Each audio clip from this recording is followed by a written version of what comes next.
Hey guys, this is Jon. And I'm Ali. And this is another episode of the Meatgistics podcast brought to you by Walton's. Walton's, everything but the meat. Everything but the meat. Producer Patrick did not want me including that, but... You make sure to always say Producer Patrick. That's what we're going with from now on. I like it. P squared. P squared. PP? No. I think it's just PP. I like that better. I'm going to pass on that. I feel like I should not be calling my employee that. It sounds like a bad idea. So we got a couple of things. We might have a segment later on food safety. We're trying to get Daniel Unruh to free up some time later today. Probably just be like a 10 or 15 minute that we would just insert into this. If not, hopefully we'll have him next week. He's at the Iowa State University. His doctorate from K-State. Really knowledgeable guy. He's been in the industry for a long time. And he and I have been playing phone tag and hopefully, or email tag, I guess. Hopefully we will have him on either later today. If not, then it'll be next week. All right, so as promised, we do have a special guest today. We've got Daniel Unruh. He is with Iowa State. Daniel spent a long time in the industry, as well as a very special appearance here at Walton's once for one of our open houses. We had Daniel in here when he was working for a company, and he gave a talk, and he and I have kept in communication. We've been trying to get this to happen for about 6 months now, emailing each other back and forth. He's been very busy. We've been very busy, so we're lucky to have him. Daniel, why don't you tell us a little bit about yourself and what you do at Iowa State? Sure. Well, hey, thanks for having me. Excited to be here.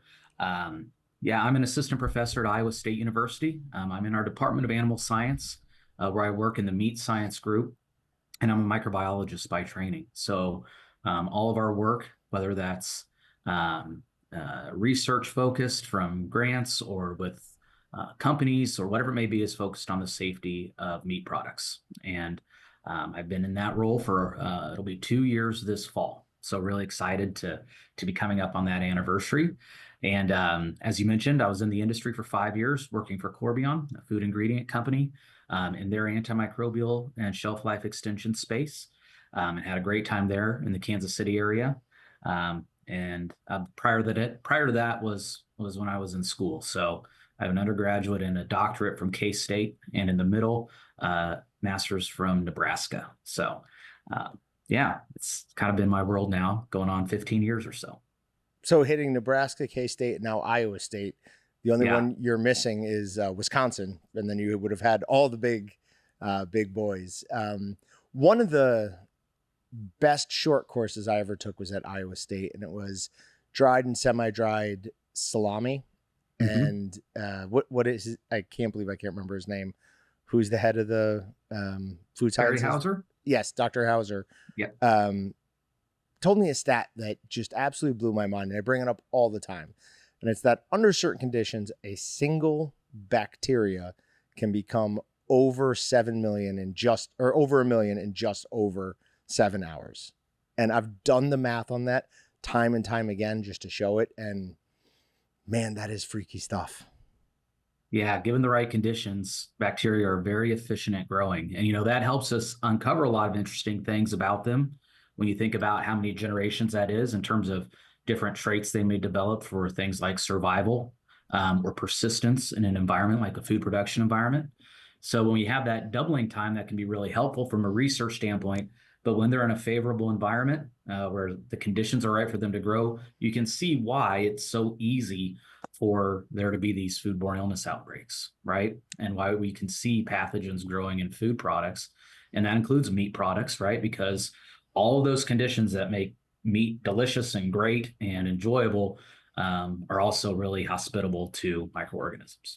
So if we're talking about some of the challenges with keeping a food processing environment clean, what are some of the biggest weapons in somebody's tool belt to combat that? Yeah, so it's really relying upon those good manufacturing practices and those sanitation practices. Those are really the bedrock if we think about things like listeria. Okay, so if we're looking at a processed meat product, one of our biggest challenges is going to be Listeria monocytogenes, right? And its ability to survive in those environments. It's one of the few pathogens that can grow at refrigerated temperatures. Some of our other pathogens can survive at those temperatures, but they're not going to grow. Listeria is one of those exceptions to the rule, and that makes it a really, really challenging aspect. So to do that, we need to have really effective GMPs and sanitation practices to eliminate those harborage sites or those places where microorganisms can get in and survive. So if we think about any other intervention we're going to do, right, or any other steps we're going to take with our product, it really rests upon that bedrock of having an environment that is not conducive to the harborage or the survival of microorganisms. So we have to do those foundational things right. And if we can do that, then that's really going to give us a leg up, especially if we introduce other hurdles further down the line. So a quaternary ammonia, is that something, I mean, I know that it's often used in a commercial kitchen, but if I'm a home guy and I'm trying to make sure that my processing equipment is cleaned well, do you recommend a quaternary ammonia, something like that for a home processor, or no? Is that too far? No, I think that's a great start. I think there's a lot of different chemistries that are available. And, you can find that information pretty easily online too, to support some of those different chemistries. The important thing is that whatever chemistry you decide to use, you're applying it in the right way and for the right amount of time, right? And you're also introducing some of those other, the cleaning activity followed by the sanitizing activity. Yes. And those things are really important to ensure a safe environment. And again, it's also, there's a lot of things that have to do with design, right? And the instruments you're using and where are those problem spots going to be, and really paying close attention to that. When we're talking about problem spots for retail equipment, we spent a good amount of time trying to eliminate a lot of hard corners, making it easier to get, debris, anything out of those. From a commercial aspect, what are some of the main trouble spots? Is it a smokehouse? Is it a grinder head? Where do people run into trouble a lot? Yeah, so a lot of it is going to be those things that are hard to clean or hard to reach, right? So if it's something that needs to be disassembled to clean, that can be a really easy problem spot, or a hard problem spot, I guess in this case, easy to identify, but difficult to control. But yes, anywhere where there's a chance for that debris to accumulate, those food components or constituencies to accumulate, even just slight abrasions or scratches, imperfections in the surface. When we're dealing at the microscopic level, it doesn't take much, right, for there to be a nice area for microorganisms to grow. And then you also need to look outside your food contact surfaces as well. So where are those areas that are not going to come in contact with the food, but could still be a harborage site for pathogen growth like listeria? So drains, anywhere that's moist, anywhere where there might be incidental contact with food, and then areas that are high touch environments as well. So, the list, honestly, when you start looking at it, can go on and on. So having a comprehensive detailed plan to attack that is really important. Yeah, plastic is definitely, we try to keep it out as much as possible. I know but some of our competitors have plastic stuffing tubes, and it's just not a good idea. It's hard to clean, and as soon as you get that scratch on it, good luck trying to clean that well. Cutting boards are another one. There's cutting board scrapers and cutting board cleaners that we use fairly religiously here, just because, while there's very little on the meat that we bring in and are going to start cutting it up, eventually those cuts that we make in that, there are going to be sites where things could potentially grow. So we pay very close attention to that. Yeah, and that's one of the things that we're working on in our lab right now, is we're studying different surfaces and their ability to permit biofilm formation of Listeria monocytogenes, as well as how do different sanitizers and different chemistries interact with those surface types. So trying to tease apart what's happening there, and understand, maybe there's a certain better chemistry, maybe it's a chemistry rotation that's important, but how well does Listeria interact with those different surfaces? So that's one of the things that we're trying to determine, as well as what happens when those microorganisms are there or are introduced after they've been stressed. Are they more resilient? Are they more susceptible? So we're really trying to tease apart those molecular things that are happening. But as you said, you're exactly right. There's a lot of different opportunities there for them to latch on. Yeah, when we're talking about food pathogens, Listeria is obviously one. I mean, there are two things we need to think about, right? It's how hardy are they? How quick can they multiply, and how serious they are? Because, if you get a few cells of Listeria in your body, you're in for a bad time. But there are other pathogens. You get a few cells of those in your body, and you might be going to the hospital for it. I mean, are you focusing mostly on listeria right now? Is that a big focus for you guys? It is. Okay. We're really focused on how the things that we do when we're processing meat products impact the physiology and the behavior of microorganisms. So how well do they bounce back from a stressor if it isn't fully lethal? So if we apply something, whether it be heat or chemical intervention or whatever, and it doesn't fully eradicate those microorganisms, the ones that are left behind, how well do they respond to other stressors in the future? Are they more equipped? Are they less equipped? You can think about it as humans when we have stressful situations in our lives, right? We respond differently, Sure. right? Sometimes it can knock us down. Sometimes, we come back stronger from it. Well, we're trying to see how that happens with different strains and the different worlds that they experience in the food production facility, especially in the meat production facility. And so a lot of that is with listeria, right? Because listeria is in the news. It's a challenge that we're still facing. It's highly relevant and highly impactful in my opinion. And not to lessen any other microorganisms because we want to know about those too. So we're working with Salmonella, we're working with Shiga toxin producing E. coli to try and understand those things. And, hopefully get some good data that can help us inform maybe alternative strategies or better strategies. But right now we need to know some more about the fundamentals. Yeah, them growing a resistance to it never even occurred to me. It sounds similar to like when your doctor tells you, take these antibiotics all the way through. And the reason they're telling you that is you don't want to create a antibiotic resistant strain of whatever you have.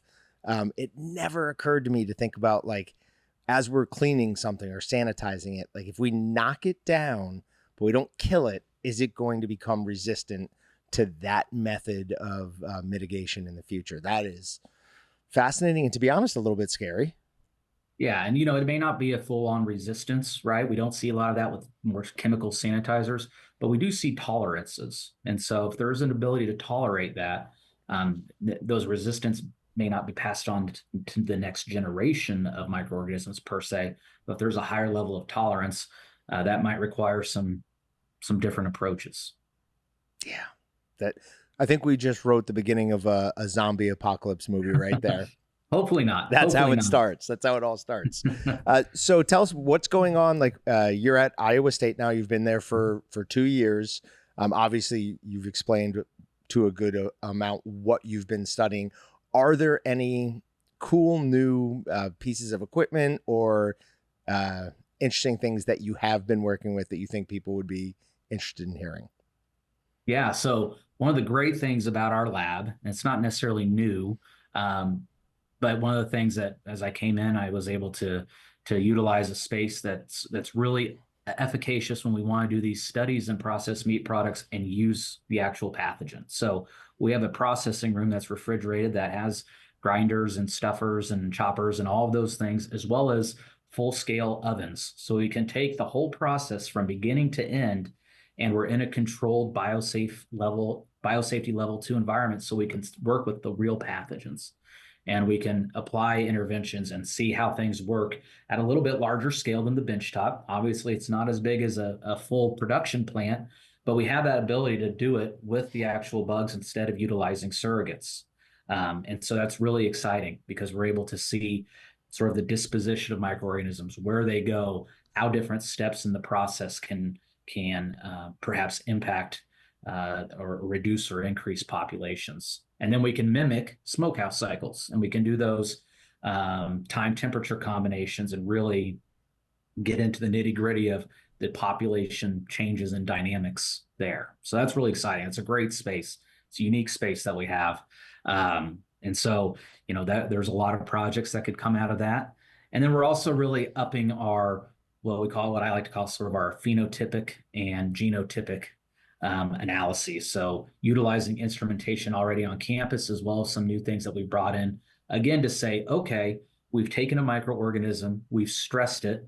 All right. How does that change in terms of what genes are turned on or maybe dialed down in the organism, as well as how can we visually see the changes? So maybe it utilizes a different energy source, or maybe it grows better in the presence of salt or worse in the presence of salt. We have different instrumentations that allow us to rapidly screen that and to see changes in growth and changes in populations. And so that's really exciting. Again, it's kind of trying to figure out how these microorganisms tick, if you will, in a meat product or in a production type environment, and able to do that both in a small way, looking at their genes, as well as in our large processing facility, real world, or is pretty close to real world. So, there's a lot of great tools there, and we're excited to have them. Yeah, I've been in that processing kitchen. You guys have pretty much everything you could want there. And it's interesting.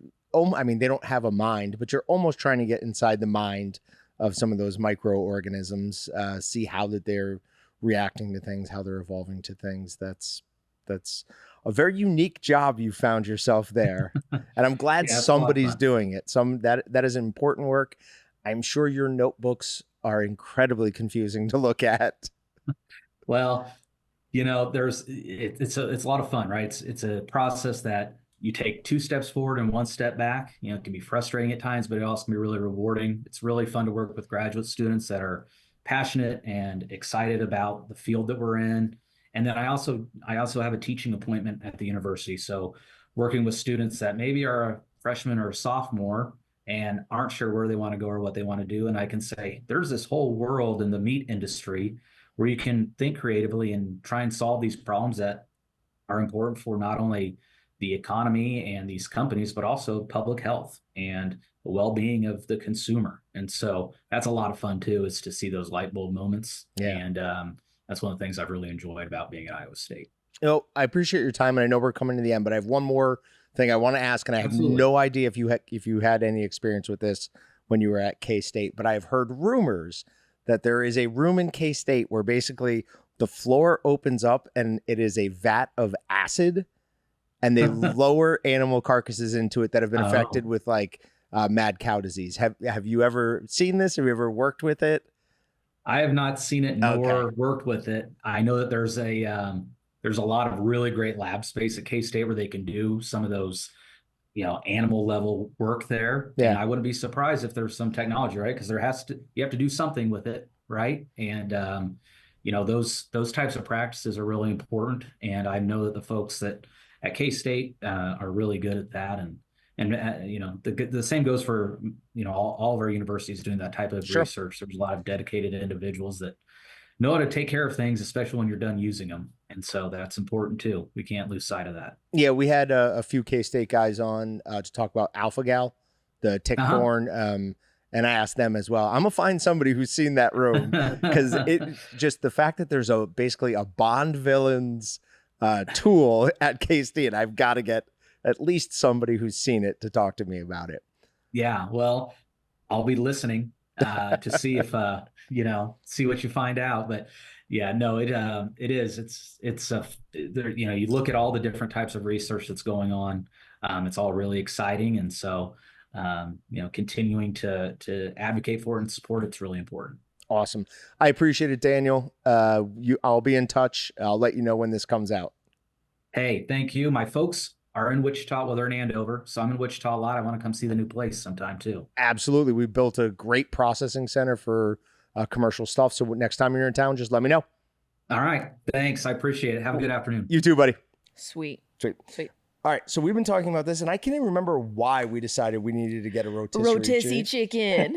But what was the impetus behind this? Because the thing to do is you need some quick protein. You go to Sam's, or if you're a Costco person, whatever, you get a Sam's chicken. It's like $5. Yeah, $4.98. $4.98. Ridiculous. And you eat it in your car. You can't. I still don't understand how it's possible, because you can't buy a whole chicken for anywhere near that price. No, that doesn't make sense. Right. Even in bulk quantities, I don't. So is it a lost leader?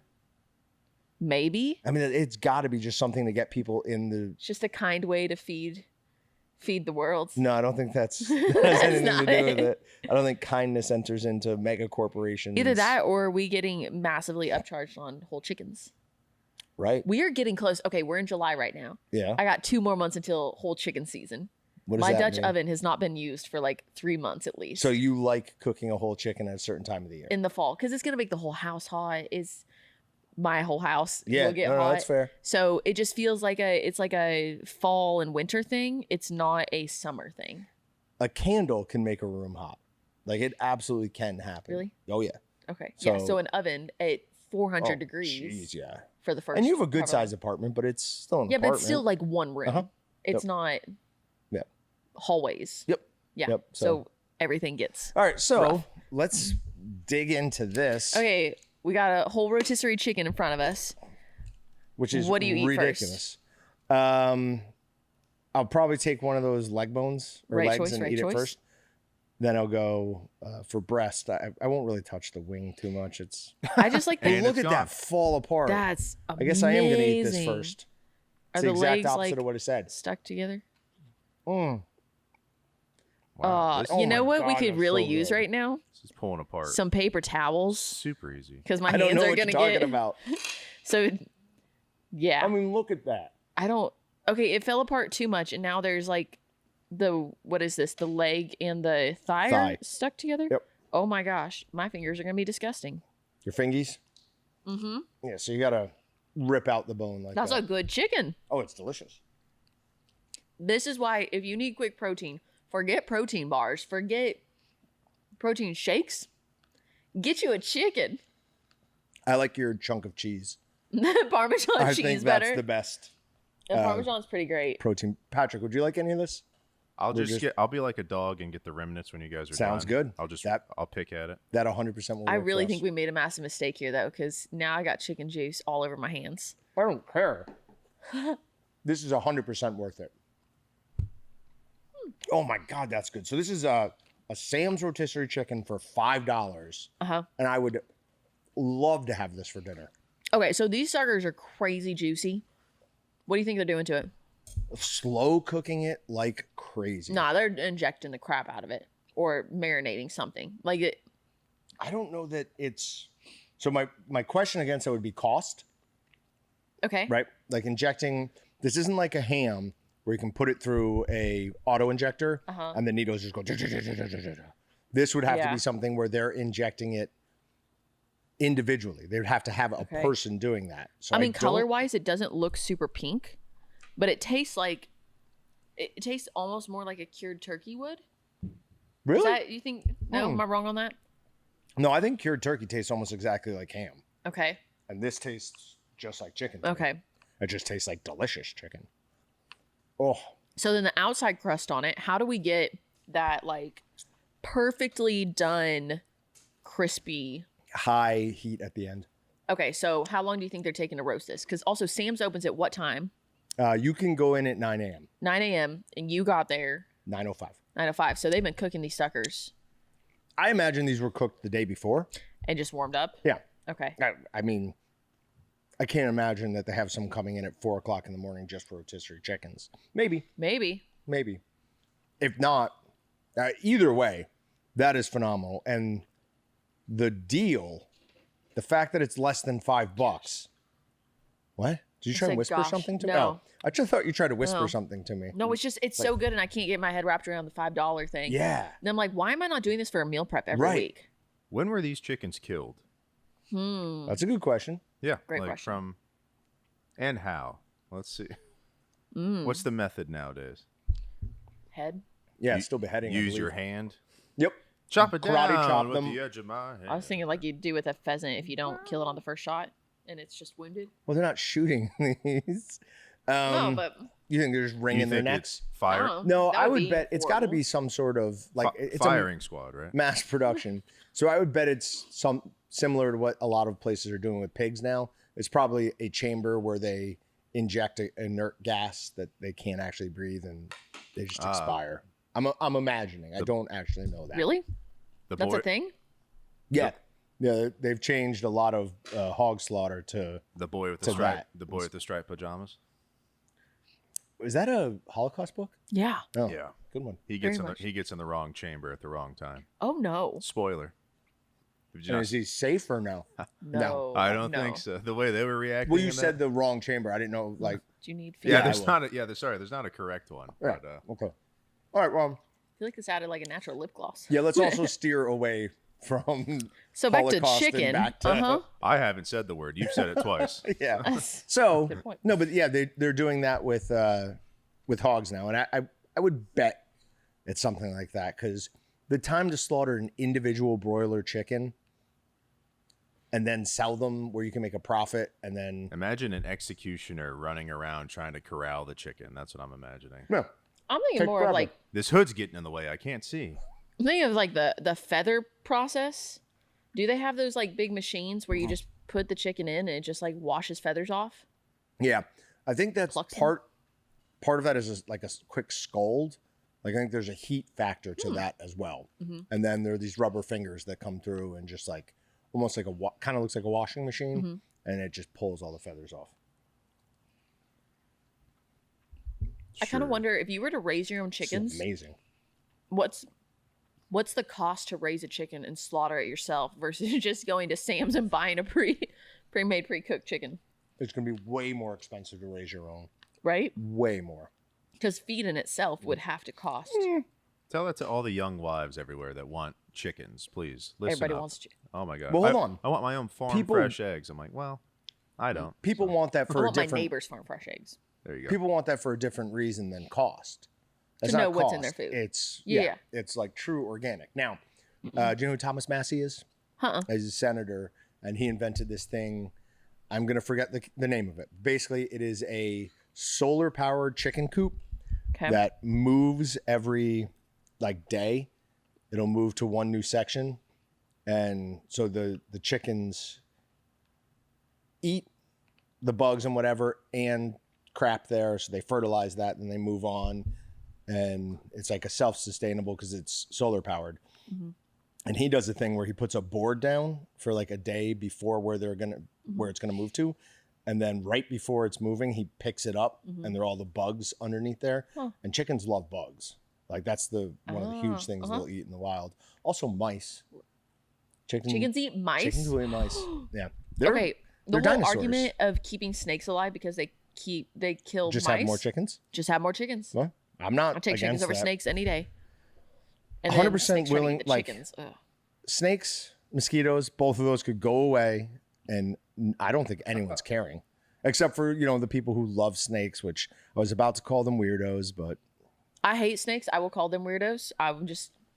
I'm sure we know the somebody worst. who had a snake as a pet at some point. Probably has, right? I knew currently. my basketball coach in high school had a snake. One of the constrictors. Yeah, boa. Yeah, Was she a weirdo? he. See, I don't know how I right feel there. about You don't that. even need to. I don't know how I feel. You don't even need to. You can omit the snake. I knew as soon as she said that, I was like, if that's a guy, he's already pretty weird. So. Yeah. I mean, I don't. I don't think he was weird. Yeah. I was also a high schooler, so I wouldn't have noticed if he was that weird. Would you ever accepted a girl coaching you in a male sport? Gosh, if I had a daughter that was on the team, maybe it's like, well, I don't want any just guy to. But it also, if they're not like a world-renowned coach, though, at the same time, like if they're not, Sure. like if the pedigree's not there, if the winning history's not there, Yeah, it's just yeah. like, what's this rotating door we have? For Winning history was there for the U.S. women's Olympic team. Oh, We all know how that went. oh boy, Yeah. yeah. And I'm not saying that if you want to coach girls sports, you are a whatever. I'm just saying- there's too much negatives potentially. Yeah. There's That a could higher come level out of of pressure there that And I feel like if we're trying to, women's athletics, like have a women coach, like what that should have the same thing. You don't want a guy. I think so. there Yeah. were weird things about like we had to have somebody clear out the locker room before he entered in, which he was good about that too. Sure. He would not go in until he got the all clear. That's what I mean. Like if you're Yeah. doing it, a lot of parameters have to be in place. Yes. And it's a slippery slope once one Yeah. thing. You're just Okay. like, okay, this is. Let's Yeah. veer back. Let's Yeah, veer- yeah. You- So chicken. I don't know how I got us there, but yeah. So absolutely, highly recommend. $5, easy meal, feeds 2 grown adults. I would say. Oh, I'm not going to that say feeds a it's full going to family. feed. Nah, it's not going to feed a full 100%. family. My family used to do rotisserie chickens for dinner, and it would feed me, my mother, father, and maybe Dylan. I've seen pictures of No, the sorry, not that. Waltons. Not that stage of family. Okay. That stage of family was 2 number 5s from Dylan's Chinese Okay, food. there you That's- go. I had a dream about that last There night. you go. Weird. Nice. Yeah, but then, For those who don't know what we're talking We'll about, throw up the a Waltons picture. used to be chunkers. Pretty much all of them, even Cole. Cole was the biggest. Cole weighed Even 270 Cole. at 16 years old. Jeez. At 16, he was 270? Yeah. He was 6'2", 270. He's been maybe like 200 pounds. Yeah. His So you whole guys- now Cole's life. He's insane crazy shape. fit. So you Yeah. guys weren't poor. You just spent so much money on food. Right. Yes. That's what was We happening. just spent so much. Well, no, we just spent we spent all the money on not good quality food. 270 is a full time. We didn't job, eat You know what I vegetables. mean? Like you're. You have to, at 6'2", you have to work to be at 270. It's not, that doesn't just happen. Yeah, for sure. He was playing football, Right. and so I'm sure there was also a side. He was a thick kid from the start, though. That's funny because The looking rest at him of now, Everybody else has had more fluctuations. Cole was just big, small. and then that was it. Yeah. Everybody else has been more up and down. Mental discipline, I guess. Yeah, he has that switch that he can just turn on. That just if he wants to do something, he will just go do it. Yeah, but he's a petroleum engineer. Yeah. He goes out in the field. Yeah. So that probably has something. I didn't know. It goes You know, jelly came from a field. That's crazy. Yes, I mean it does. Petroleum jelly. Yep. It Anyway, does. no, he goes out to the field to tell people what to do, and he spends 2 to 3 hours driving there and driving back. Okay. If you were in a car for 2 or 3 hours a day, though, I would gain a lot of weight. Oh, good lord. It's not a day, yes. like once a week, Oh, if Okay. that. Well, still, I'd find a reason to let me pack up on my snacks, and I gotta have. Which he does. He eats a lot of dot pretzels, as far as I'm aware. Oh, But man. the Oh, man works this is out the like most crazy. Off the rails. We gotta- Walton's podcast. Oh gosh, of all this is time. what happens when we We're start just putting me in a going podcast. around. And There's I sodium can't- intake. This family, it's crazy. It's All right, let's get not back as on bad. track. We need to So, talk about yes meat. to that. I don't think we've been that far off. Am I over? Am I like in my mind? I think so. We haven't talked about a single thing meat. We've been talking related. about the rotisserie chickens. It's fair enough. Hold on. What's Rotisserie this chicken. glowing sign behind you guys? Why has nobody talked about this? Okay, this Thank makes you, me so Patrick. happy right now. We finally got our Meatgistics sign in. You can comment now about how much you love it, and if you don't love it, then you can just Not comment. comment. You're gonna hurt her feelings if you I don't. will. Well, I'll go in. I will cry. I'll delete all of them. So Patrick's gonna mask it out. Oh, you'll delete all the negative the comments. negative comments. Oh. I will create a mask though, just to be able to control highlights and stuff. So, On that? Ooh. Yeah. Okay. So Is it above my head like enough that? yes, you have a Nice. nice. Her face. She's Am I extra tan? no. He's gonna create a mask and it's gonna do the face thing to the pictures in the ring No, to your sure. face. You're just gonna have a No. twisted face. No. Okay. All right. So Why to did what we why have did we s- do an unveiling? We should have like had it covered up. should. Oh, good We'll lord. we'll we should've. re-record the intro to this and just. Sure. Pull it out. I don't think we have a We'll make a short sheet form on it. that would cover that though. I got one in my car. Okay. I do. So to do the one other non-meat or Walton's related thing that we have, Wichita one other. was ranked Oh my gosh. the second most boring city in the country. Second most boring country Yes, in the we world. are an entire country. The second Wichita most is not boring. a state.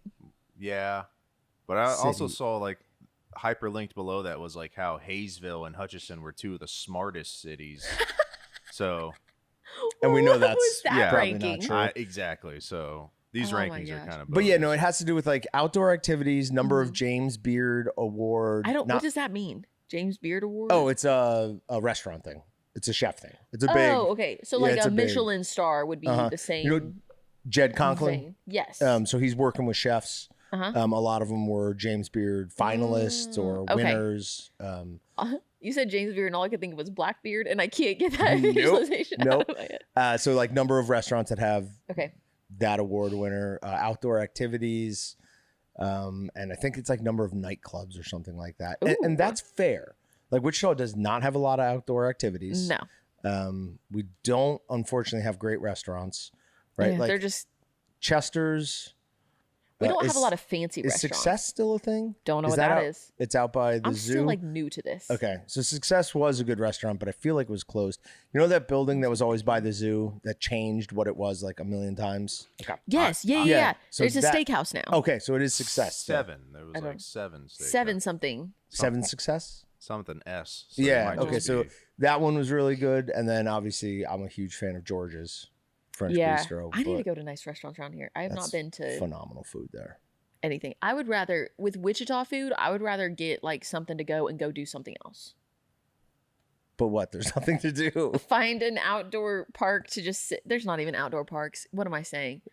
Go to somebody's house and hang out outside. Yeah, That's okay, really that's it. fair. Yeah. That's fair. Because I was going to say, if you go to any of the parks nowadays, you're going to get chased out by the homeless. I'm thinking like a, what is the one off of Woodlawn? Chisholm? Yeah. Which I keep saying I live close enough to that I should go like walk there. Yeah, probably Never not. been there. Really? Yeah, there's a lot of crime there. Good to know. Yeah. Any park, if I'm a lady, I'm not going going anywhere to that by myself. yourself at all. Not at all. No? Unless you're armed. She's got 2 of them. Yeah, but no, I wouldn't. No, for sure. Like even if you can jog, like no. Yeah. I read too much news. Yeah. I mean, in Nashville, I went to a lot of parks, but they were everywhere too. And if I wanted to go shoot hoops anywhere, I had to go to an outdoor park. Well, and there also, was a lot. I imagine a park in Nashville being different, especially Chisholm is all woods. Nashville has so many more trees. Much more trees. Yeah, but for whatever reason, I'm thinking of like parks in Nashville as more like kind of in the city, open. You can see everything. Not necessarily. Oh, No. okay. Well, you shouldn't go to those either. Oh, I mean, there's a lot of nice people on those trails. Sure. Yeah. 99% of people you meet are. I used to nice carry people. my taser. You might run into a male basketball coach. Do you still have? Do you still have your taser? No. Oh. I need to get a say, new one. It broke. I just need to get a new. If you get one, you can tase me. All right. Deal. Oh. Okay, sir. Boom. We should. I'm looking forward to that. What kind of taser? The one with the just prongs or the handheld one? Hand- The Handheld. handheld. Yeah. Oh, if I get a Yeah, because the stud prong gun, ones you have can to I? rip out. Yeah, I can't shoot you with a. That I'm not as into. Taser, Okay. Okay. Oh God, what a terrible video that was. Okay, moving on. Anyone do anything special for July 4th? No. No. Fireworks were pretty great. Fireworks are good. I went over to Austin's house, and so he had some people over, and the area that Austin and my parents are both at, very flat, very open out in the country. Yeah. Which for the 4th of July, so awesome because you can see everybody's fireworks for miles around. Oh, you probably were getting to watch some of the same ones that I was watching from when I got back to Benton's. my house. Looking out like your backyard. So you would have been looking south, and I was looking North. east. Oh, you're looking east, north. and west. Oh, okay. So Yeah. maybe the west ones would be the same one. But yeah, Okay. there was like a competition. I didn't get back to my house till like 11, Yeah. but there was like 3 miles south would go nuts for a while. Then like a couple miles north of them, they just go back and forth. Yeah. And it's so much fun because my dog doesn't care about them at all. He'll watch them a little bit. Mm-hmm. So we took him for a walk to try and get closer to some of them. And this is like at midnight at this point. And one of my neighbors set some off like 50 feet from him. And he Oh, did no. not care for Poor that buddy. at all. He pulled all the way home, like ears back, like, I Yeah, I guess don't we're imagine that being leaving. good. and when he wants to go, Yeah. like, you're gone. Austin's dog started freaking out. Yeah. So she has figured out they have like an iron gate Uh-huh. fence. She's what do you know what she is? She's like a healer of some sort. I think she's a mixed healer. Yeah. She can squeeze through Okay. those gates, Yeah. but only by causing herself extreme pain. So she'll get halfway through it and then kind of get stuck and then start freaking out, which she doesn't normally make a lot of sounds Right. when people are around. I haven't heard her make a lot of sounds. Yeah. But the way she started screaming and crying, I got scared. I felt that's bad. sad. And then she would get out and be so happy to see people. Like, poor little girl. But Austin's middle daughter came over to me while we were watching fireworks. And I was like laying on just a quilt out in the yard because I was being the child that I am. And Sure. like, it's so much more fun to lay out there. She goes, Aunt Allie, can I watch fireworks with you? And I was like, this is the moment I've been waiting my whole life for. She never asked me to hold her. She never asked for anything like that. And I was like, yes, you can. So she just sat on my lap and watched fireworks. Oh, It that's was very great. sweet. Very sweet. Very Should have sweet. said no. She said, no. That's what you should Go have done. You've away. been so terrible. to These me fireworks are years. only for me. You can't Yeah. watch them at all. No, Clo- not invited. Close her eyes when she's on. That would have been. All right, so we've got a bunch of videos and blogs on those videos scheduled to come out in the next couple of weeks. Yeah. So we've got Major Maple Yep. is coming out next week. Mhm. What else? What's after that? I know you guys have. We have a whole schedule. There's a whole plan. Now that you say that, I can't tell you. Holly, Ajou. Willie's. Ajou's already out, isn't it? Just kidding. Mac Attack and Rustic French Onion. Uh huh. Those are already out. Those are already out. I think you're talking about blogs. Oh, yeah. Sorry. No, Blogs the or blogs with the videos. with the videos. Yeah. Okay, we still have Willie's, Okay. Bold, Holly, Jalapeno, Legacy. Legacy. Okay. I think We got a So bunch we have coming. some summer sausages coming out. yeah, Some Grand Champion pork dropped sausages. last Grand week. Champion. Grand Champion Yeah. brat. So yep. So keep an eye out for those. We did on the last live stream I did from here, which was Monday. We had a coupon out there. We're going to start doing that Yeah. during those live streams. So keep an eye out for that. We had pretty good usage off of that. So that was nice to see. Hopefully Yeah. people used it to get something that they've been looking for. Yeah, we've been doing live streams consistently for months now. It's been a bit. 3 months probably. Probably. Probably.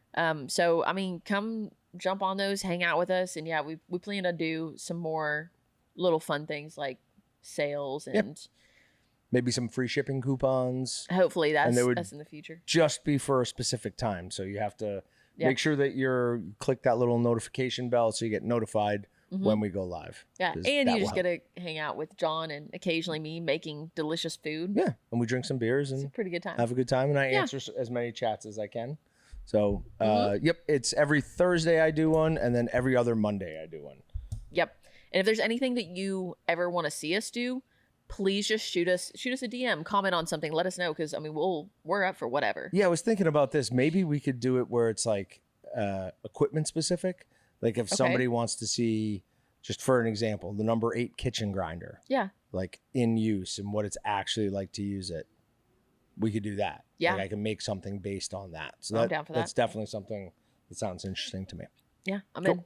All right, moving on. This is something that I saw a comment from somebody that's like, your salami might be illegal in, I think it was Italy or something like that. And Okay. it just made me start laughing.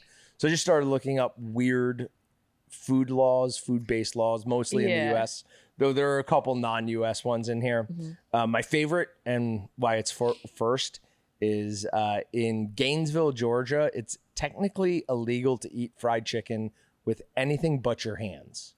I like that rule. You are not allowed to use a fork or a Be knife. the animals we are and use the forks attached to your arms. Here's my the whatever to that. Sometimes the skin on the chicken is greasy and I don't want it. You just ate greasy chicken today? Yeah. Sometimes. Okay. And this is good. I'm talking about like, you've had bad fried chicken, right? It is a thing. Where it's like kind of soft and it's not actually crispy. Yes. And like the skin pulls instead of Oh yeah. bites through. Like I then don't want to eat that. And now my wrapper for the fried chicken is gone. Yeah. So fork and knife make more sense there. No. No? Just be a man. Use your hands. A tourist was once arrested in 2009. Now this was as a prank. That's so awesome. It was as a prank, or maybe not prank is the wrong word. Joe? Like a marketing ploy, Okay. like pointing it out. Was it like KFC or something? I don't know where it was. Okay. But yeah. Chick-fil-A? No raw onions on Sunday. This is from Blythe, California. You need a special permit to wear cowboy boots unless you own 2 cows. If you own 2 cows. Let's bring that back. Why? I don't own cows and I like my cowboy boots. Yeah, but I'm tired. Okay, maybe if it was cowboy hat. I want that for cowboy hat. Okay. You must own 2 cows in order to wear a cowboy hat. Yeah, I'd give you So that. tired of the fake, like, How about the boots? That's what we were just talking about, Patrick. That's why I don't like that rule. And allegedly, you can't eat raw onions in public on Sunday unless you have that permit. On Sunday?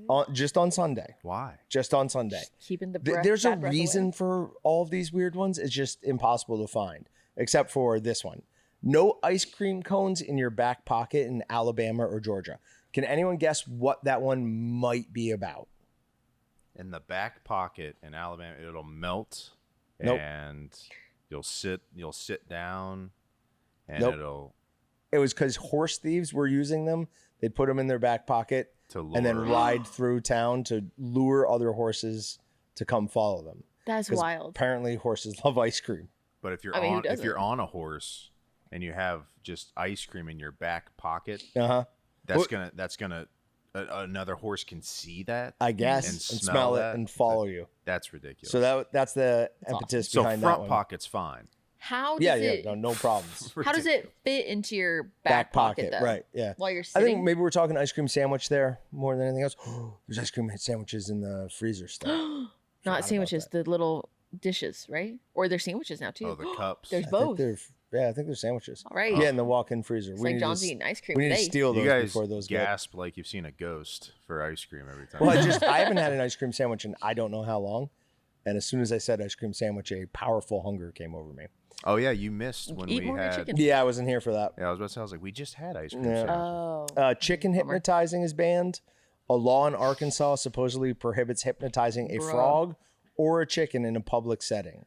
So this is just considered animal cruelty. Oh my gosh. Okay. Yes. We have toads We do They have keep- toads. coming into our building to hurt themselves. It's so sad. They just die in here. Anyway, can we take a toad? And try hypnotizing hypnotize We could give it a shot Okay. I will do some research. on how. I will get. Do I need one of those little spirally pendulums? What is Hypnofrog? Do you remember the meme Hypnofrog? Is that? Beep, beep, beep, beep, No, beep, it was like beep? it was a meme. It was an image of a frog with like the circles in their eyes. No. No one remembers this Did you get Hypnotoad? hypnotized? No, but there's something there. Are you hypnotizable? So I was told once. Is that a word? That was Yeah. awesome, by the way. Hypnotizable. Thank you. I was told once by like that Frank Santo guy. He came to our college, and at the end, he's like, if anyone smokes and wants to quit, he's like, come up to the stage and I'll hypnotize you, and he does it for free. Okay. So a bunch of us went up there, and John doesn't smoke. John used to smoke like crazy, and he goes through and like talks to everybody real quick, and he puts people in the two, whatever, and he put me into the one group, and those are the group of people he wasn't going to do. And he told me after, because I was like, why are you like, why didn't you try it with me? And he said, you're so open to suggestion that I'd be afraid to make a mistake. He's like, you should never be hypnotized. And I've thought that my entire life until I started thinking like, I'm very obstinate. Like at work, I'm one way, but outside of work, if you tell Okay. me to do something, there's a that. 90% chance I'm going to do the exact opposite just because I don't like being told what to do. Yeah. I think there's a possibility he looked at me and was like, there's no way I can hypnotize this kid. And just went the other way with it. Like he lied to me. Yeah, 100%. Because I think that's more likely than the fact that He couldn't do it. Now, I will say, every time I see a McDonald's commercial, I immediately get starving for a double quarter pounder with cheese. So maybe he was right. I mean, I'm thinking, okay, maybe outside of work, you're less open to suggestion. But maybe we've hypnotized you and trained you enough at work that you do everything that we ask. Yeah, it's possible. That's possible. Happened before I became your boss, so somebody did something to you. That's all I got. All right. No margarine is allowed in Wisconsin. That's a bummer. They have laws restricting the use of margarine instead of butter, a holdover from its dairy pride. Restaurants can't serve margarine as a substitute unless specifically requested. Best choice margarine. I love butter. Best choice margarine was better. I can't. What? Margarine's never better than butter. Only best choice margarine. That's the only brand ever. Leakers. Got to go to Leakers. Okay. Maybe we'll try that. I'll buy some. I'll go get some. Yeah. Okay. Way too excited. today. Pickles must bounce in Connecticut. For a pickle to legally be sold, it must bounce. Why is it so bouncy? They did this after someone tried to sell bad pickles. So, like, if you drop a pickle, it just splats. Okay, so this next week I'm gonna go buy some margarine. We're gonna get some pickles to see if they bounce. Do Okay. they have to be like not spears? They'd have to be like a They whole have to pickle. be a whole pickle. Yeah.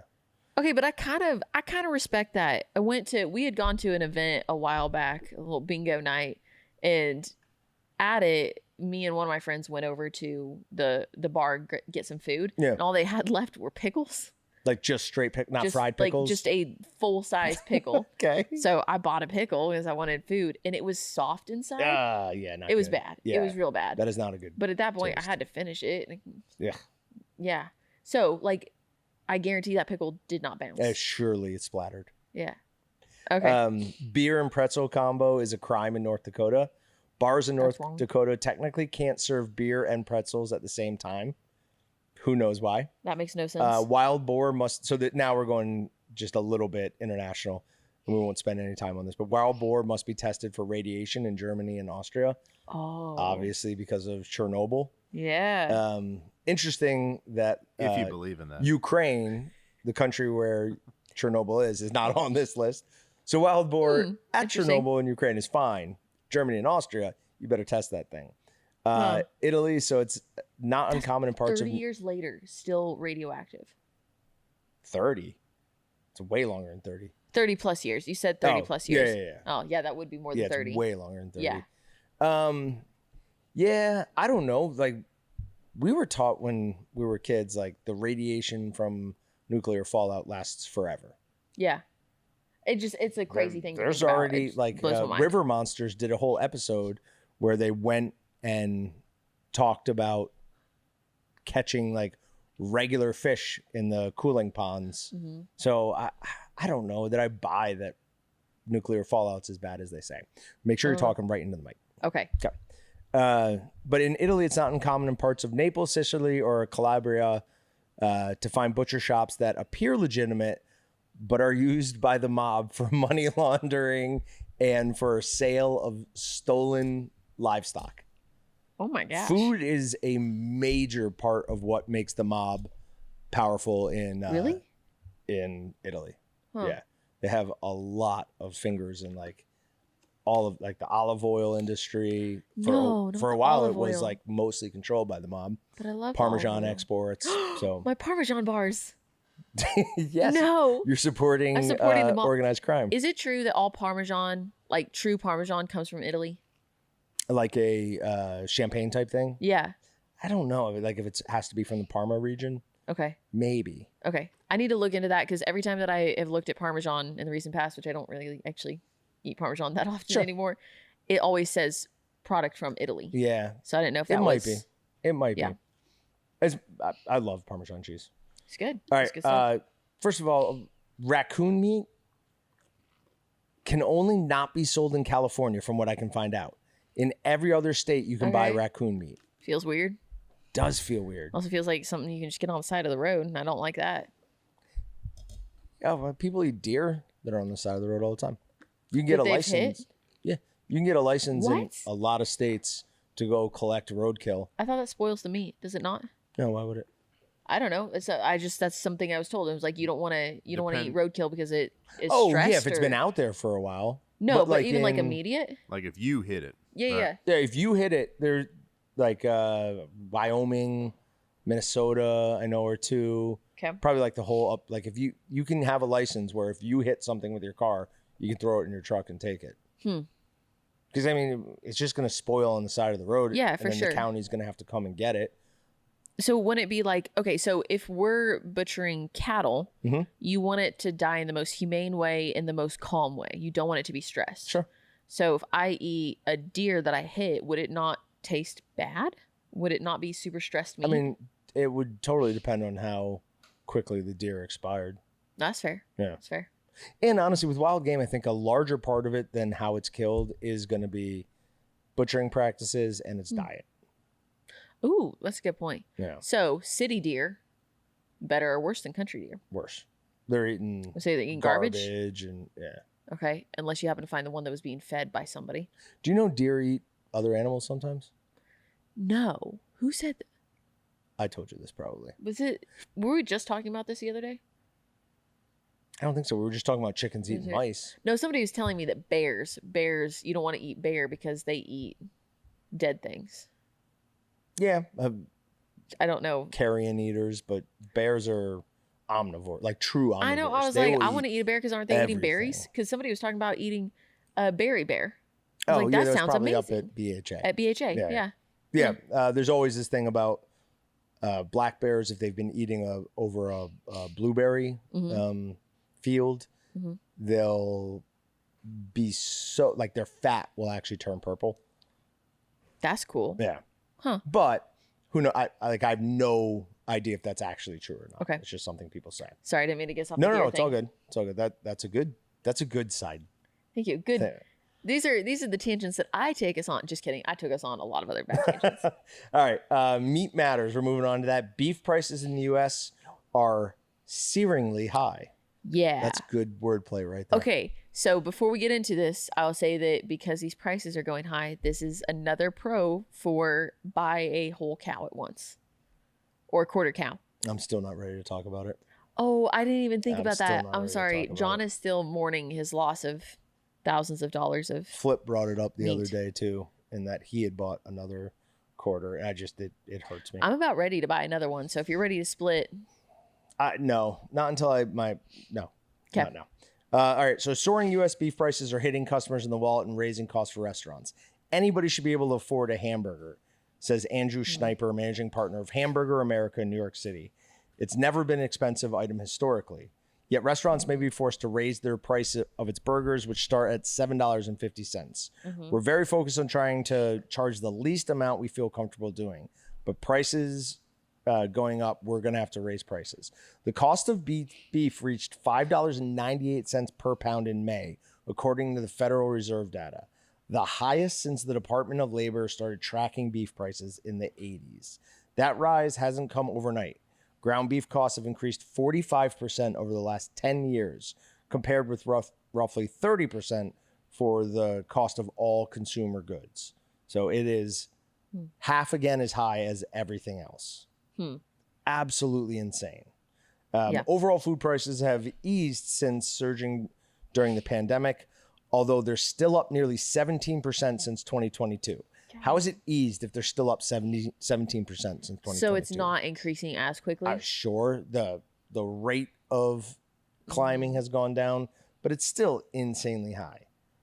So they just go over the causes for it. Shrinking herds and drought are definitely the number 1 and 2. I thought that was interesting because, like, in Wichita, we are not in a drought. We've had an abundance of rain. This is so a couple things. One, technically, we are still in a drought. Really? We had all that flooding. Yep, it has to be a period of, I want to say 60 days, but it might even be 90 days. Like, so you can't have a couple of weeks of insane rain and then declare the drought over. So it's a period. Didn't know that. Yeah. I figure if we get 8 inches of rain in 2 days. It's been insane here. We've gotten, this is the most rain we've ever had in a year since I've been here, and I've been here over 11 years now. I mean, even yesterday it was like a totally normal day and then just torrential downpour. For a good 20, 30 minutes. It was wild. I have not turned on my sprinklers for my lawn yet. Really? Yeah. That's thank nice. God. Yes. So Patrick doesn't have to hear about it. All right, moving on. Wolves are killing cattle in Colorado. Feeling cut off from wildlife officials, ranchers seek their own solution. So this is obviously, we've talked about it a lot. These are the wolves that were released in Colorado. Oh, yeah. Yeah. Okay. So the wolf herd. So we're just going to read an excerpt from it. Some of the wolves brought from Oregon were known to have preyed on livestock. Releasing wolves with a history of chronic depredation went against CPW's wolf management plan, but these came from a pack considered infrequent depredators. So releasing them was allowed. However, discovery of the pack's history by a reporter struck a nerve with ranchers. 2 of the wolves were released in Grand County, and not long after that, a wolf released in Grand County and one in Summit County, neither of them known to have killed livestock previously, paired up and started preying on nearly 24 cattle and sheep. So as soon as those 2 wolves found each other, they're like, yeah, let's go get these sheep and cows. A long, tense standoff between the ranchers and CPW leadership began. The ranchers wanted the male wolves killed, as is allowed under the state's permits on Colorado wolves, though on the federal endangered species list an experimental population. But CPW declined because the female was pregnant and the agency had yet to define the number of times a wolf could kill or harass livestock before wildlife officials could kill the wolf. What? This is the type of stuff that starts like Ruby Ridge. And Ruby Ridge isn't a good one. Like the Bundy Ranch, where you push and push and push these ranchers and keep making it harder for them to make a living. Eventually, they're going to take matters into their own hands. And these wolves are just going to start disappearing. He hired Ted Bundy to come. That's exactly what it is. Like, instead of killing any wolves, CPW trapped the adults and 4 of 5 puppies, by then known as the Copper Creek Pack, and moved them to a wildlife sanctuary, which is basically just private land. By February, ranchers say local livestock started disappearing. This is where they they moved them to. On March 3rd and 13th, wolves killed 2 yearling heifers. Then 2 months later, the reason the old Snowmass ranchers were gathered happened. Over Memorial Day weekend, wolves from the pack killed 2 calves and severely injured one on a ranch in the Crystal Valley. Range riders hired by CPW to keep watch over local herds responded, but they were sent to the wrong location and in not nearly enough time. So part of their, you think that'll come through? We're hearing a beeping noise from outside. I think so. That'll be interesting. Back it up. Put it in reverse. Put it in reverse there. Part of CPW's management plan for this was to have what they call range riders, where when they get a report from something, they send them out either on horseback or ATV to try to locate and maybe kill, maybe trap the wolves. Yeah. They sent them to the wrong location. Oh, and I'm sure that was by accident. No. I'm sure that wasn't somebody back at, headquarters or whatever going, it's over on the Johnson Ranch, when it's really, the Davison's ranch. So at this point, at what point do we declare the reintroduction of wolves to California or to Colorado a failure? I think we're past that point. I would not blame those ranchers one bit if they took matters into their own hands at this point and just no more wolves in Colorado. Yeah, they're killing your livelihood. Also, we're just talking about how we're short on beef. We got beef prices increasing by a logical fallacy that I'm sure pulling out here. It's the wolves' fault. It's the wolves. It's definitely not the wolves. It's the wolves. No, it's definitely not the wolves. No, what it really is, ranchers have been selling off more and more beef every year, and the herd is at historic lows because they were just wolves dropping dead attacking them because of wolves. This is how fake news starts. Yes, Ali, because of wolves. All right, moving on to wild card. A woman loses an arm in lion attack at Australian Stop laughing. Zoo. Stop laughing, John. So they're doing this feeding exercise in a lion habitat. And this has been done like dozens of times before or hundreds of times before. This lady has always been involved with them. But according to the zoo, the carnivore inexplicably grabbed the woman by the arm and causing severe damage. Inexplicably, that this huge carnivore that is like one of the most feared animals in the world decided, hey, I don't want to be fed dead meat. I want your arm. Or adds up. A different thought process from it might have been like, hey, that's my food. I see you over there. I don't like you being there. Yeah. There's no video on this one. No video on this one. But just, I don't know. I think I'm going hardcore, not hardcore, but like almost like PETA levels of, I think zoos are wrong. They feel really weird to me. Yeah. And like, I also see the joy that they bring to people's lives. And so I appreciate that. But also, especially like lions and tigers. Right. Like I see them and they just look sad to me. Sure. I just want to, I want to see them in the wild, but they're just like chilling. But you also nothing to chase. So you might not be, if we don't have zoos, I'm never seeing a lion. I'm never seeing an elephant unless I go to. Oh, I for sure want to go on a safari someday. Hey, I don't think I'd be into that. But okay. I don't get to see that. Oh, well, we don't have these. You have videos now. So like. Right. It's not the same, but it's very similar. It's not the same. We don't have these maladjusted animals suffering. I don't know. Some animals, I'm fine with them being in the zoo. Like, a giraffe. Great. That's fine. Yeah. I don't have a problem with that. The little Timon and Pumbas, the like. Warthogs, things like that. Yeah, little things. But when you start putting a predator in a zoo, that just feels so. Like, there's no chance you're going to recreate its natural environment. It's just not possible. No, and I'm sure that they're also not feeding them live things. Right. Yeah, they're not. Okay, yeah. So you're changing its natural behavior just by not allowing it to go out and get its own food. Yeah.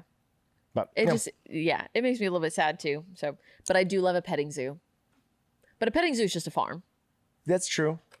Like goats. What's the weirdest thing you've ever pet at a petting zoo? I love lemurs. It's not weird. But when they look straight into your eyes and they grab your hands and pull your hands in with their little padded fingers, feel like rubber. Yeah. Best thing. I liked petting I got to pet a rhino. That was really cool. I think I might get to do that Tanganyika? in a few weeks. Are you going to Tanganyika? No, I got a zoo hookup. Oh, a zoo hookup. Yeah. I know So the I've zoo got a friend hookup. that works at this. As we're talking about the zoo, Yeah. I've got a friend that works at the zoo. That is getting us into some sort of a private event thing. Oh, that's at cool. the zoo. So That'll yeah. be fun. Yeah. I'm gonna have to say my wife, Steve.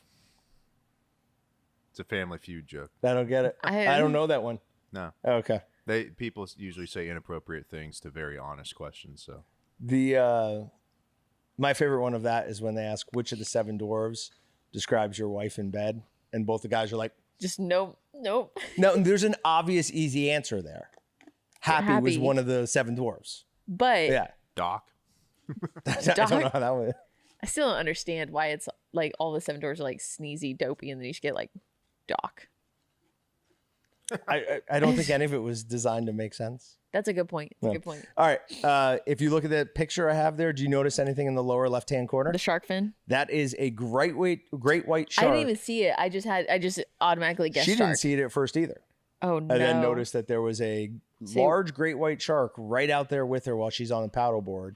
Where is she? They're in Cape Cod, Oh, so Massachusetts. Yeah. okay. And they're all up and down the East Coast now. And that lady luckily got away with her life. But we are now going to watch what I think is my favorite video that I have found in a very long time. Just here, watch it here. Okay. This is a herd of cows chasing off a grizzly bear. Now you can kind of see it here. Now it cuts to him. Look at that. So it's running around. That is And at this point, it's just baller. running around. Like the cows What are a move. not unbothered by it, but they're not doing much. But watch what happens here. It starts to get like harassed by the cows. The cows are actually running after it, not it after them. All the cows teamed up and like, nah, you're not getting any of us today. Look at them. They're like bumping it. Gosh. Those, And that's all a white big cows? grizzly bear. That is not a small grizzly bear. Like it's No. the size of a cow. That's legit. It absolutely, I mean, Are we playing on loop now? no, it's still Oh. one. No, this is eventually they got one. Oh no. Eventually they got one, and this is the night Oh, there's vision. multiple bears. Yeah, well, it's a mama and her cubs. Oh, okay. And eventually they Aw. get to it and they eat it. But Well, it was fun while it lasted. That the is- cows. I feel like I can picture different songs playing in the background. Like, what song do you put to that? Benny Hill. That's a good one. I like that. That's good. What else? What song would I'm you thinking put to the it? like a boss. Oh, the I don't know any of the other words of Lonely the Hill? song. I don't know. Or Lonely Island guys. Is it Lonely Island? That's Lonely Island. Okay. Yep. Just the cows chasing, or maybe Cattle Call, the Eddie Arnold song. Don't know that one. Old country. Ah, okay. That would And be the a good cow one. jumped over the moon. How about that? Ooh, little a fiddle, cat in the fiddle. Yeah, that's chicken, John. No, that's good too. But the legs were better than the breast. Yeah, the legs were the best, easily. That's usually Still- opposite. I used to get those at Dillon's, and I'm like, ugh, the legs are sometimes Really? slimy, hard to pull apart. Yeah, all the nasty connective These were stuff falling on there. off like you can't even imagine. Yeah, that's sure. Yeah, I don't believe you, but cool. I feel like it definitely has some like rosemary in it. Yeah. Yeah. Well As seasoned. most full chicken recipes should. You ever had a rotisserie chicken from Whole Foods? No. Got one there once because I just Did it needed cost chicken. $30? It was crazy expensive. It was like $13. I think the organic was probably like $18, but Yeah. it just had like no seasoning to it. It was so dry. I was very disappointed. I was like, surely you can do something. Because hippies don't know how to cook. A lady's named Shirley in the back at Whole Foods. You know, what are they gonna do? Yeah. I got I'm not nothing. a fan. I got Whole nothing. Foods and Trader Joe's, no thank you. I like them for certain products that I can't get other places. That's about it. But otherwise, to just go, wait, Whole Foods and what? Trader Joe's. As soon as you walk into Trader Joe's, all you smell is What's your problem with? all you smell is Trader Joe's? patchouli. It's just a bunch of hippies walking around in Because there. there's flowers at the front. It smells like the whole store smells like patchouli. I'm But not the sure. customer base annoys me. The to price point. is great. That to place, The that produce Trader is Joe's. fantastic. It's okay. place is small for how big the building is. You walk That's in, you fair. go, what is this? They have a decent frozen bag of fried rice you can get. It's decent. They have less junk ingredients in their things without adding the crazy prices, and I do appreciate that. How much of that is just lying, though? What do you mean? How much of that is just lying? Like, no, we don't put benzo whatever in our breads. Oh, And they do. Oh, not that. I'm thinking like even frozen foods. Like you can go and just get vegetables instead of most of the places like vegetables with canola oil added Sure. in. So like I like that I can do that. Yeah. And how much of that is them lying and actually putting canola oil in? I don't know. It's not zero. Like Okay. label lying is not something that never happens. Really. It's just that they don't get caught. That's annoying. Or just buy Whole Foods, not the store, like Yeah, right. Whole Foods in Yes. general. And do it yourself. Prices averted. Yeah. If you really need to make sure that you're not getting any seed oils, anything like that, I think that's your only option. Is sesame seed oil a seed oil? I don't know. I can't figure this out because people say put it in recipes all the time, especially any sort of like Chinese food Yeah, yeah. things. And it doesn't seem to be. But it sounds like, to my ear, it sounds like the most seed oil. It sounds like it's horrible for you. Right. Maybe it's just the process in which it's I hope used. it's not bad for you because I absolutely love it. It's delicious. Yeah. I don't actually use it that often, but if No, I neither am do I. going to cook like spring rolls and I'm going to do like a little peanut sauce, I need sesame oil for it. Right. And I have one little bottle and Mm-hmm. it's lasted for years because it's just little here and there. So this isn't like sesame or not. This isn't like soy sauce for you where you have a large amount of bottles sitting around. Listen, that was a purchasing mistake. That's a purchasing error that went on for probably close to 6-7 months, where every time I went to get jerky stuff, it was Every just time. part Golly. of my process. So I'd grab more soy sauce. And when I Yeah. got back to the office, I'd be like, we don't use soy sauce anymore. And I just put them down in the Lazy Susan. We still have those sitting around here somewhere. No, we got rid of like all of them but one. Oh, I thought we were going to put them on people's desks and we never did. Thought we kept them to We do that. basically like said like, hey, who wants some soy sauce? Oh, bummer. So, Bummer. Okay. no. All right. You got anything else? All right. Nah, I think that's all I got this week. All right. Well, we will see you guys next week. Any update on when we might get our regular co-host back? No, I don't know, but we will have a special guest on next week. Do I know who it is? You do know who it is. Oh, that's next week. They're coming Yeah. into town. Yeah, that's right. So next week we will have Travis from the Flush in studio, and he will be here. You will. No, I'm not gonna say Nope. it. Nope, not gonna say Nope. it. We'll see you guys. See ya. Thanks for checking out the Meatgistics podcast. To shop everything but the meat, head on over to waltons.com. To get your meat processing questions answered by experts and enthusiasts alike, head on over to our online community at meatgistics.com. Waltons, everything but the meat.